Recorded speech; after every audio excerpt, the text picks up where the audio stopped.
বাংলাদেশের অন্তর্বর্তীকালীন সরকারের প্রধান উপদেষ্টা ডক্টর মোহাম্মদ ইউনূসের আসন্ন চীন সফরে দুই দেশের দ্বিপাক্ষিক সম্পর্ককে আরও শক্তিশালী করবে বলে আশা প্রকাশ করেছেন ঢাকায় নিযুক্ত চীনের রাষ্ট্রদূত ইয়াও ওয়েন।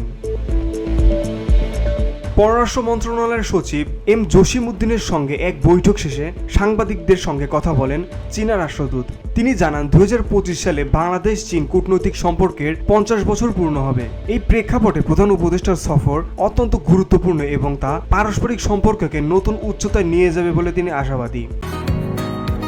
বসুন্ধরা, উত্তরা, বনশ্রী, কুড়িল ও বাড্ডা সহ রাজধানীর বিভিন্ন স্থানে অভিজাত ও অত্যাধুনিক মানের ফ্ল্যাট কেনার এক নির্ভরযোগ্য প্রতিষ্ঠান প্লেজেন্ট প্রপার্টিজ লিমিটেড। তাই আপনার স্বপ্নের আবাসনের জন্য আজই যোগাযোগ করুন। Pleasant properties limited, where destiny matches eventually. রাষ্ট্রদূত আরও বলেন, আমরা এখনও সফর নিয়ে কাজ করছি। দুই দেশ কিভাবে একে অপরের জন্য উপকারী হতে পারে সেটি আমাদের মূল লক্ষ্য।